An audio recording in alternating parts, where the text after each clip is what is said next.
10वां पुण्य मिला जिसने शिव जी को इसको चढ़ाया। तब इनके खाते में भी एक चावल के दाने का, एक धान का पुण्य कट कट कर जाता रहा और इतने जीवों का कल्याण कर दिया। एक धान, एक चावल के दाने ने इतने को कल्याण कर दिया। विचार करना, केवल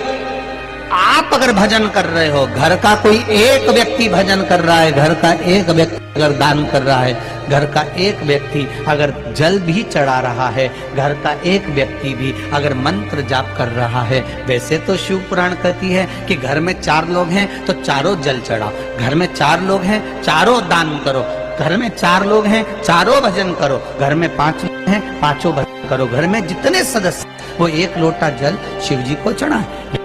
शिव पुराण कहती है। पर मान लो किसी कारण से बेटा नहीं गया, बहू नहीं गई, परिवार वाले नहीं गए, कुटुंब वाले नहीं गए, तो शिव महापुराण ने देवराज नाम के ब्राह्मण की कथा का वर्णन किया। देवराज के प्राण छूटे, उस समय पर देवराज के पास में पुण्य नहीं था, सत्कर्म नहीं था। तब देवराज को मालूम पड़ा कि भगवान शंकर के गण मुझे लेने के लिए आए। तो देवराज ने गणों से पूछ लिया, भोलेनाथ जी से पूछ लिया कि मैंने पाप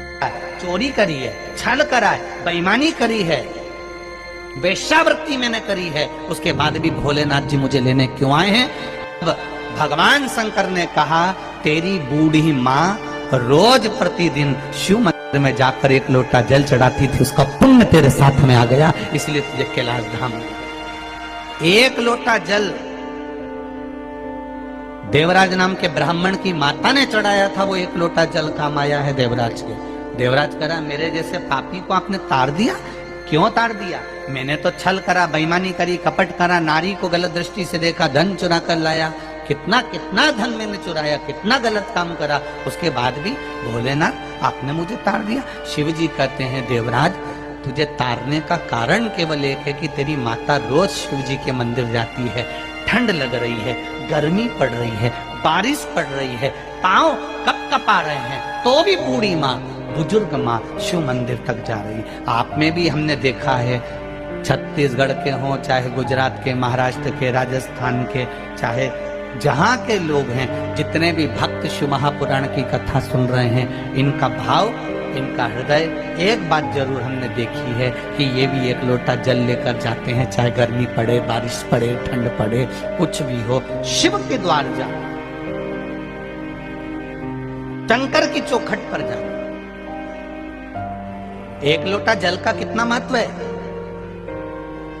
जरा विचार करिएगा।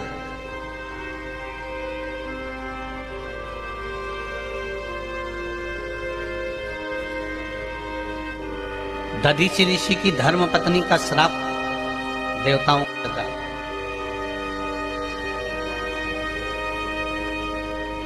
जरा ध्यान देना, कई लोग कहते हैं, गुरुजी ये 1 लोटा जल तुम कहां से लेकर आए हो? ये 1 लोटे जल की महत्वता कहां से लेकर आए हो? जो दुनिया के लोग शिव महापुराण पर उंगली उठाएं, शंकर जी की पूजन पाठ पर उंगली उठाएं, उनको ये कथा जरूर सुना देना कि 1 लोटा जल कहां से आया। शिव मंदिर में जब आप कभी जाएं शंकर भगवान की, कभी ऐसा मौका लगे कि आपको लगे कि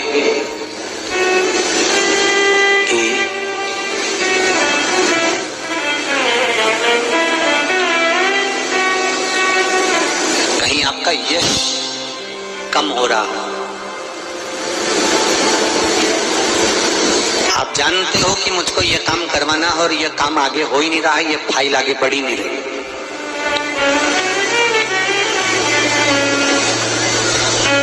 आपको लगे ये फाइल आगे नहीं बढ़ रही,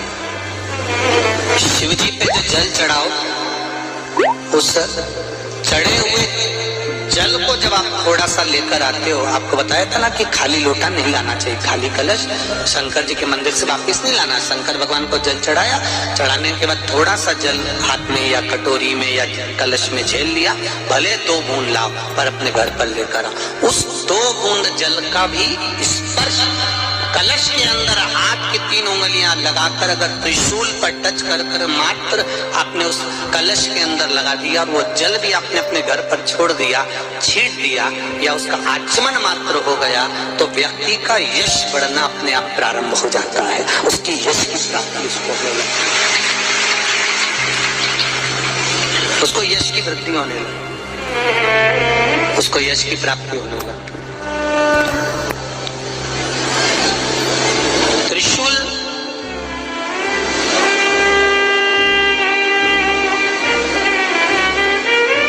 का दान, त्रिशूल का स्पर्श एक बहुत अच्छी बात कहना चाहेंगे, आपके स्मरण में रहना चाहिए, बहुत सुंदर स्मरण। कभी अगर मौका लगे, कभी अगर मौका लगे, और शंकर भगवान का बहुत सुंदर श्रृंगार हो गया, बहुत सुंदर श्रृंगार हो गया, और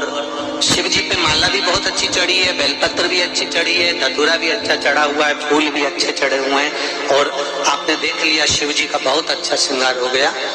और तुम्हें कभी मौका लग जाए ऐसा,